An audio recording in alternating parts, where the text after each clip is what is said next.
Sir, please can you repeat? I said that in advance foundation जो है उसके मैंने 2 PDF आपको भेजे हैं, एक डेसिमल्स और एक फ्रैक्शंस। ठीक है, डेसिमल्स के 4 वर्कशीट है, वर्कशीट 1 to 4, और इस फ्रैक्शन के भी 4 वर्कशीट है। डेसिमल के 4 वर्कशीट फ्राइडे तक कंप्लीट करो और फ्रैक्शन के 4 वर्कशीट मंडे तक कंप्लीट करो, नेक्स्ट मंडे। ओके, और जो भी डाउट्स है नेक्स्ट मंडे। ये है हमारा होमवर्क, कल ही बताया था मैंने। आपका आवाज ठीक से सुनाई नहीं दे रहा है बेटा श्रेया, थोड़ा। Sir, when will you add biology? अभिषेक स्वामी क्या बोल रहे हो, आवाज सुनाई नहीं दिया। आज बचे हुए डाउट्स डिस्कस करेंगे। ये शॉपकीपर वाला क्वेश्चन चल रहा था। See the question is, a shopkeeper sold 2 books at rupees 15. Profit of one was 25% and loss on the second was 25%. How much did he gain or lose in percentage? तो यहाँ पे actually ये मैं बाद में जब परसेंटेज ऑप्शन दिए थे। आपको प्रॉफिट लॉस परसेंटेज अगर पिछले स्टैंडर्ड में पढ़ाया है टीचर ने तो फिर आप सॉल्व कर पाएंगे, नहीं तो नहीं। प्रॉफिट लॉस चैप्टर में ये एक शॉर्टकट है, ये शॉर्टकट से ये क्वेश्चन सॉल्व हो जाता है। ये कौन सा शॉर्टकट है कि अगर 2 ऑब्जेक्ट एक ही कॉस्ट में अगर सेल किए गए, देखो 2 ऑब्जेक्ट मतलब यहाँ पे 2 बुक्स है और दोनों का सेलिंग प्राइस 15 है, ₹15 सेम है, और लेकिन सेल करने के बाद ये 2 अलग अलग बुक है। एक बुक पे उसको प्रॉफिट मिला, दूसरे बुक को सेल करने के बाद उसको थोड़ा लॉस हुआ, लेकिन जितना प्रॉफिट हुआ उतना ही लॉस हुआ, तो टोटल उसको क्या होगा, लॉस या गेन। तो इसका स्टैंडर्ड आंसर है उसको हमेशा लॉस ही होगा, और वो परसेंटेज में लॉस निकालने का डायरेक्ट फॉर्मूला ये है, लॉस परसेंट इक्वल टू जितना भी परसेंटेज लॉस हुआ है उसका स्क्वायर ले लो अपॉन 100। ये शॉर्टकट है, this is a shortcut way to solve that question. ठीक है, अभी ये कैसे आया, क्यों ऐसा आया, ये हम प्रॉफिट लॉस चैप्टर में डिटेल में डिस्कस करेंगे। अभी मैं नहीं बताने वाला क्योंकि वो पूरा चैप्टर समझने के बाद ही ये शॉर्टकट कैसे आया ये आपको समझ में आएगा। अभी फिलहाल इतना याद रखो कि 2 ऑब्जेक्ट अगर उनका सेलिंग प्राइस सेम है और एक के ऊपर प्रॉफिट है दूसरे के ऊपर लॉस है, और परसेंटेज अगर सेम है, लॉस परसेंट और प्रॉफिट परसेंट अगर सेम है, तो हम शॉर्टकट से इसको सॉल्व कर सकते हैं कि जितना परसेंट लॉस प्रॉफिट हुआ है उसका स्क्वायर ले लो अपॉन 100, इतना होगा लॉस परसेंट में। तो 25 square upon 100 that is 625 by 100। इसको 25 जा 25 4 जा 25 by 4%। So therefore option C, third option is correct। अभी ये कैसे आया ये हम डिटेल में बाद में चैप्टर डिस्कशन करते वक्त सॉल्व करेंगे। उस चैप्टर में टोटल 10 कम से कम 7 to 8 शॉर्टकट्स है, वो शॉर्टकट हम यूज करेंगे। अब तक तो मैंने आपको शॉर्टकट और बहुत सारे LCM HCF के shortcut, square root, cube root के शॉर्टकट, ये कुछ बताया ही नहीं आपके क्लास को। और जब चैप्टर आएगा तब मैं बताना शुरू कर दूंगा। अभी अगला question, the present cost of house site is 15,000। अभी समझो आपका ही घर ले लो, उसका प्रेजेंट कॉस्ट कंसीडर करो 15,000। आफ्टर 1 ईयर, 1 साल के बाद उसका कॉस्ट बढ़ जाएगा, क्योंकि ये जो प्रॉपर्टी है लैंड का या फिर हाउस का प्राइसेस जनरली बढ़ते जाते हैं।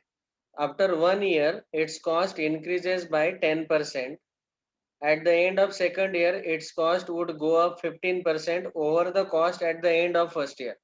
अभी पहले साल 10% से प्राइस बढ़ेगा, दूसरे साल जो पिछले साल प्राइस बढ़ा हुआ था उसका 15% प्राइस बढ़ेगा, ऐसे प्राइस बढ़ते जाएगा। what would be the cost of house site at the end of second year? Second year के एंड में इसका कॉस्ट कितना होगा ऐसा पूछा गया। देखो बहुत सिंपल है, इस क्वेश्चन का नंबर क्या है रे? 11, 12 सर क्वेश्चन नंबर इसका 15 ही सर क्वेश्चन ऊपर है। से देखो।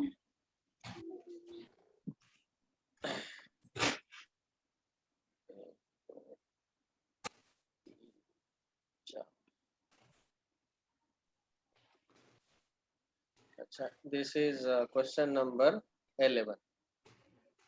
ये जो हम डिस्कस कर रहे हैं ये है क्वेश्चन नंबर 11, हाउस वाला। ठीक है, अभी देखो सब लोग,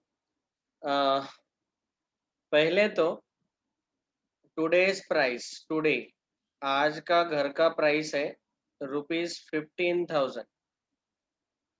ठीक है, आप चाहे तो रुपी का ये सिंबल भी यूज कर सकते हैं। टुडे आफ्टर 1 ईयर, ऐसा बोलता हूं मैं, at the end of first year, पहला साल खत्म होने के बाद इसका कॉस्ट कितना रहेगा? जो ओरिजिनल प्राइस है 15,000, उसमें 15,000 का 10% ऐड करो। ओके, मतलब इसको अगर मुझे थेरोटिकली लिखना है तो ओरिजिनल प्राइस 15,000 प्लस 10% ऑफ 15,000, ये ऐड करना पड़ेगा, इतना प्राइस बढ़ जाएगा। ओके, इसको लिखते वक्त मैं ऐसे लिखता हूँ 10/100 इंटू 15,000।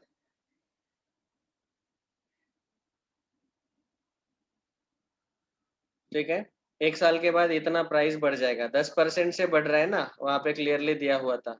सो ओरिजिनल प्राइस 15%, बढ़ रहा है प्राइस इसीलिए प्लस 15,000 का 10% ऑफ 15,000 वो उसमें ऐड करेंगे। तो ये 0 0 कैंसल, 0 0 कैंसल, ये आएगा 15,000 प्लस 10 इंटू 150, 1500। 15,000 प्लस 1500 टोटल कितना आएगा देखो, एडिशन 0 0 5 16,500। ये एक साल के बाद इसका कॉस्ट होगा at the end of 1 year. ठीक है, अभी दूसरा लाइन पढ़ो, at the end of second year it's cost would go up 15% over the cost at the end of first year. पहले साल वाला जो प्राइस था, अभी मैं अगला लाइन लिख रहा हूँ, at the end of second year, दूसरे साल के आखिरी में इसका प्राइस कितना आएगा? It will be 15% over the cost at the end of first year. मतलब फर्स्ट ईयर में प्राइस था 16,500 प्लस, ये जो था 16,500 प्लस 15% ऑफ 16,500, ये इतना उसका प्राइस बढ़ेगा। मतलब जो पहले साल के एंड में था उसका 15% ले लो, 15/100 इंटू 16500, ये आएगा सेकंड ईयर के एंड में उसका कॉस्ट। ये सबको समझ में आया क्या? Yes sir. ओके, अभी देखो ये 0 0 कैंसल हो जाएगा एंड 16500 प्लस 15 इंटू 165, ये आप ओरली सॉल्व करो या फिर ऐसे 15 5 75। 2475। ओके, आपने कैलकुलेटर पे किया क्या? नहीं सर, यहाँ पे मैंने पहले से ही किया था। ठीक है, पहले से किया था। कितना आया आंसर? 2475। ठीक है, हम टाइम बचाने के लिए उनसे आंसर लिख रहे हैं, फिर इनका addition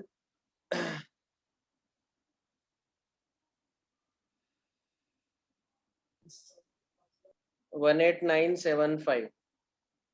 okay, 18,975 this many rupees. 2 साल के बाद हमें क्या पूछा? What would be the cost of house site at the end of second year. So it will be 18,975. That is second option is correct. ठीक है. So option B. आपको क्या करना है, इसीलिए ये 10% ऑफ 15,000 और 15% ऑफ 16,500 ये दोनों फाइंड करने हैं और वो ऐड करने हैं ओरिजिनल प्राइस में.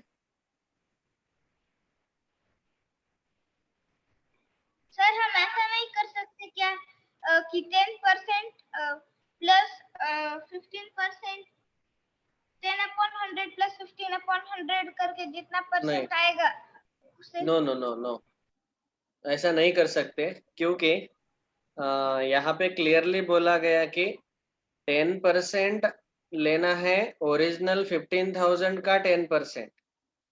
ठीक है. और 15% किसका लेना है, जो पहले साल के एंड में प्राइस था 16,500, इसका 15% लेना है.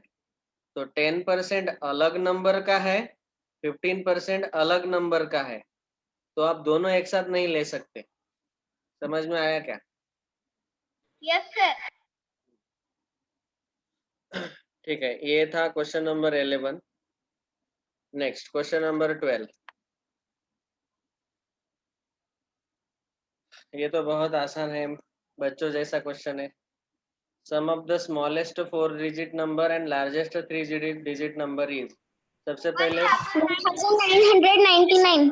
Okay, smallest 4-digit 1000 and largest 3-digit 999. 1000 and 999, 1999. Second option is correct. ये है 12, ये है 8. 12 plus 8 20, 20 plus 36, आंसर इज 56. ठीक है, ये तो ओरली सॉल्व हो गया. बाद में यहाँ पे मुझे पता नहीं कि आपको एडिशन ऑफ पॉलिनोमियल पढ़ाया कि नहीं, but this is also. Anyways we will discuss now. Question number 14, second last. Capital A हमें दिया है -3x -y +5. Capital B is given as x -2y +3 और हमें फाइंड करना है a - b का value. Now whenever we take subtraction we say subtraction is, देखो समझो अगर मुझे 3 - 5 करना है तो हम क्या करते हैं, इसको लेते हैं 3 + -5. याद है ना सब लोगों को? We add the additive inverse of second number. Second number का एडिटिव इनवर्स हम ऐड करते हैं. तो वैसे यहाँ पे a - b का मतलब आएगा a + -b. तो पहले हमें -b फाइंड करना है. -b मतलब सबके साइन चेंज कर दो. x का -x होगा, -2y का +2y होगा और ये -3 होगा. और a + -b इन दोनों का एडिशन लेना है. हमारे पास a दिया हुआ है -3x - y +5, -b है -x + 2y -3. किसी का तो ऑडियो ऑन है. आलोक,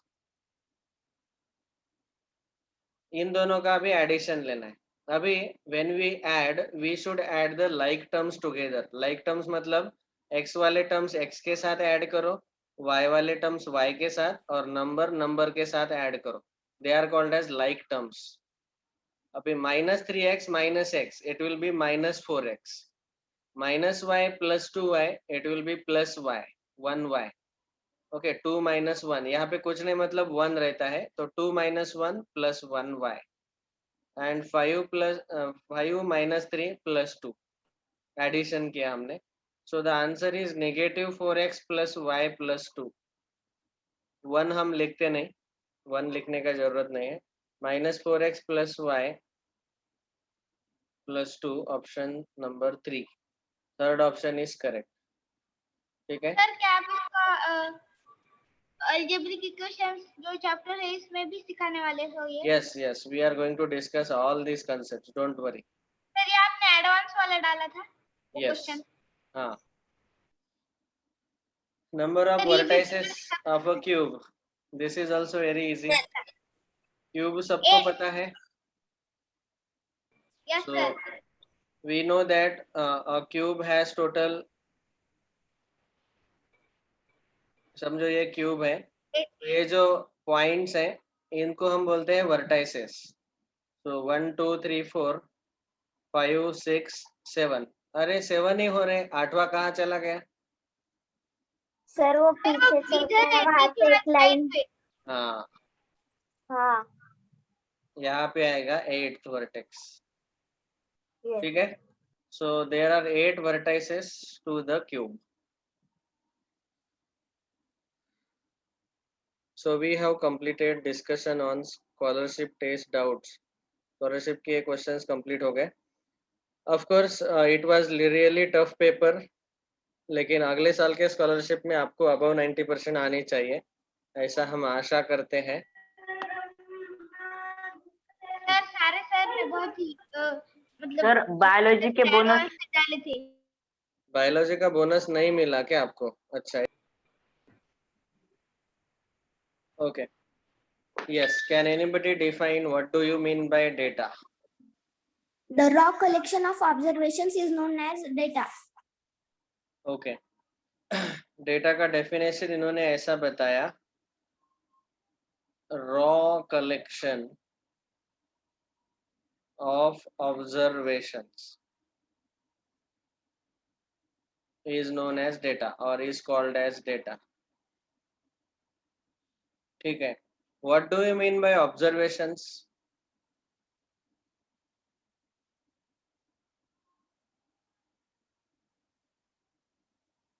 Observations मतलब क्या? तो देखो अभी आपको प्रॉपरली ऑब्जर्व करना है. समझो आपका क्लास है 7th class. You all of you are in 7th class and आपके स्कूल में एक टीम आता है गवर्नमेंट का, जो लोग आप सब लोगों का वेट फाइंड करते हैं, वेट मेजर करते हैं. वेट वेइंग मशीन रहता है, उसके ऊपर आपको खड़े होने को बोलते हैं. तो चलो बोलो, एक एक जन अपना अपना वेट बोलो, कितना है? Sir 31. Sir 27. 35. 35. 35. Sir, 30. Sir 26. 36. Sir 32. 35. 43. Sir 36. Sir 32. Sir 20.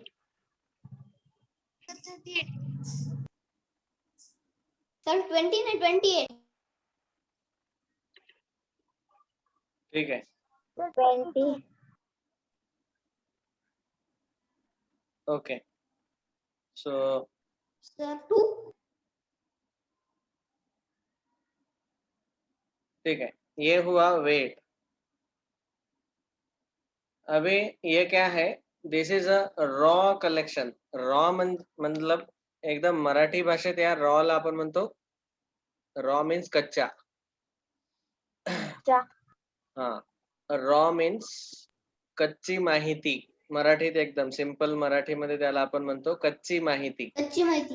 हाँ, so this is called as raw collection of observation. Observation मतलब यहाँ पे हमने कौन से ऑब्जर्वेशंस लिए? वेट ऑफ स्टूडेंट्स, ये सारे हमारे ऑब्जर्वेशंस है. और इसका हमने एक रॉ कलेक्शन किया. ही कच्ची माहिती ऐसे लिहिली. Whatever you have told me your weight, I have just written down. This is called as data. और दूसरा रहता है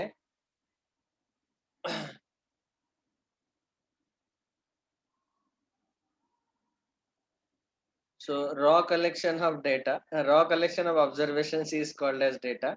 Now this is first example. अभी इसी रॉ कलेक्शन को मैं थोड़ा प्रोसेसिंग करता हूँ. ठीक है, प्रोसेसिंग ऐसा करते हैं हम, इसको हम असेंडिंग ऑर्डर में लिखेंगे. सबसे छोटा नंबर कौन सा है?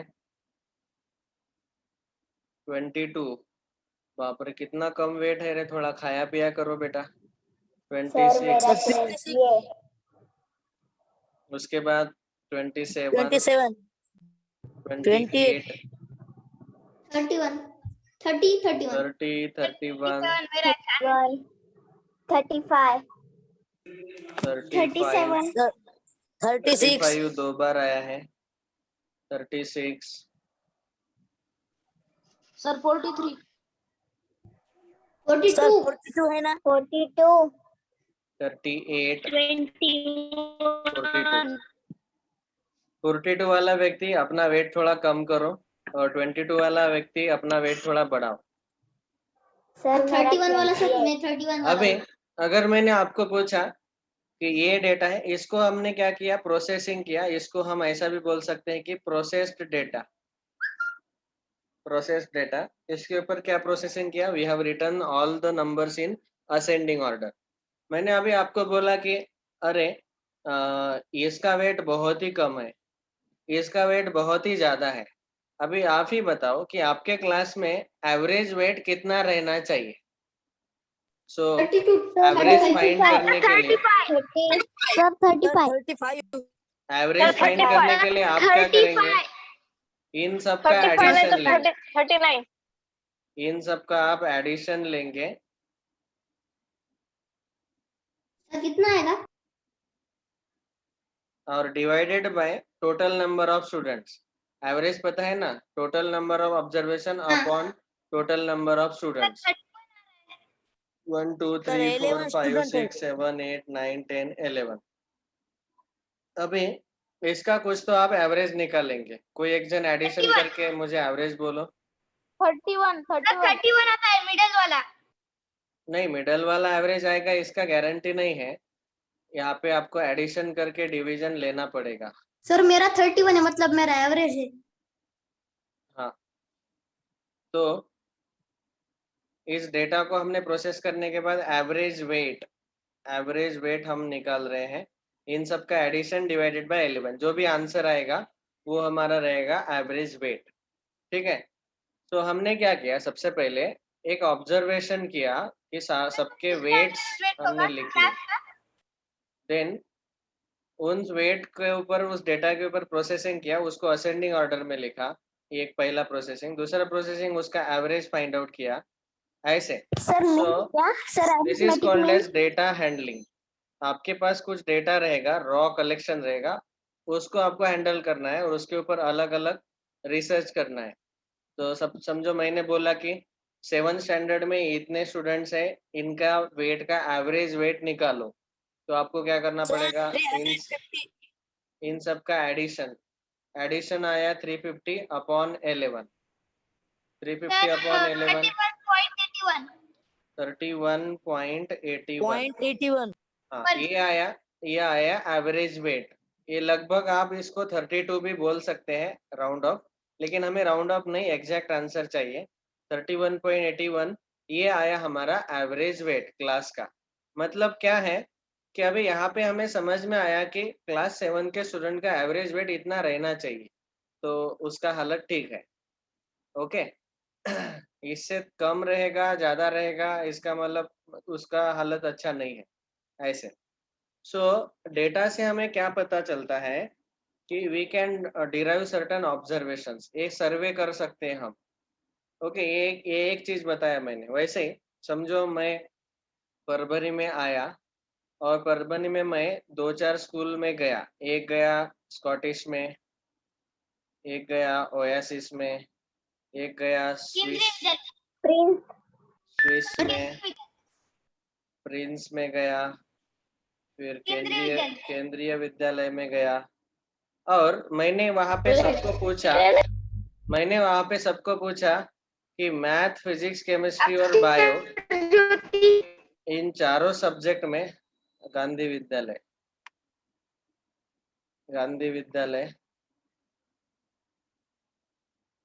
ठीक है। मैंने सबको पूछा कि आपके 7th स्टैंडर्ड में मैथ्स में एवरेज मार्क आउट ऑफ 100 कितने मिलते हैं। तो स्कॉटिश वालों ने बोला हमारे यहाँ तो मैथ्स में 95 एवरेज मार्क्स मिलते हैं, बच्चे बहुत होशियार है। एवरेज मार्क्स मतलब क्या, वो बोलेंगे कि हमारे क्लास में मैथ्स में ऐसा एक लिस्ट बनाया उन्होंने, 60 स्टूडेंट का, 60 स्टूडेंट है 7th स्टैंडर्ड में, 60 स्टूडेंट का कुछ स्टूडेंट को 50 मार्क्स मिले, 100 में से 50, कुछ स्टूडेंट को 99, ऐसे ही इन सबका एडिशन करके डिवाइड बाय 60 किया और उन्होंने मुझे बोला कि एवरेज स्टूडेंट को 80 मार्क्स मिलते हैं मैथ्स में। ओएसिस वाले बोले कि हाँ हमारे यहाँ 85 मार्क्स मिलते हैं। स्विस में बोला गया हमारे यहाँ 81 मार्क्स। प्रिंस में बोला गया हमारे यहाँ मैथ्स में 85 मार्क्स। केंद्रीय विद्यालय में बोला हमारे यहाँ 83 मार्क्स। गांधी विद्यालय में हमारे यहाँ 82 मार्क्स एवरेज मैथ्स में इतने मिलते हैं। तो फिर फिजिक्स में ही ऐसा ही कुछ रहेगा, केमिस्ट्री में ऐसा ही कुछ रहेगा और मैथ्स बायो में भी ऐसा ही कुछ रहेगा मार्क्स। अभी मुझे समझो एडमिशन के लिए चूज करना है कौन सा स्कूल मैं चूज करूंगा। तो आप क्या करेंगे, पहले देखेंगे कि समझो स्कॉटिश का मैंने ऐसे लिख लिया 80, 79, 75, 40, 78, 78, 76, 74, 80, 82, 75, 75, 74, 73, 74, 75, 78, 79, 84, 79। ये ऐसे एवरेज मार्क्स मिल रहे स्टूडेंट को मैथ्स, फिजिक्स, केमिस्ट्री, बायो में। तो आप सोचेंगे कि अरे यार इसका मतलब यहाँ पे सबसे बहुत अच्छा रिजल्ट दिखाई दे रहा है स्विस में। कुछ लोग बोलेंगे नहीं नहीं हमें कुछ लेना देना नहीं है, मुझे तो मेन सब्जेक्ट है मैथ्स, तो मुझे या तो ओएसिस में जाना चाहिए या प्रिंस में जाना चाहिए। नहीं नहीं मुझे इतना कोई ज़रूरत नहीं है, मुझे कौन सा भी मार्क्स मिलो। मुझे ऐसा लगता है कि गांधी विद्यालय। सीबीएसई बोर्ड का सिलेबस नहीं चाहिए मुझे, तो फिर मैं गांधी विद्यालय में चला गया। तो इस डेटा को देख के हम अंदाज लगा सकते हैं कि मैं कौन से स्कूल में एडमिशन लेना चाहता। तो ऐसा है, डेटा उसको प्रोसेस किया तो हम वहाँ पे डिसीजन बना सकते हैं। तो ये डेटा जहाँ का है एवरेज ज्यादा होता है वहाँ। जिसका एवरेज ज्यादा उस स्कूल में मैं एडमिशन ले लूंगा ऐसे। ओके, तो ऐसा डेटा हैंडलिंग का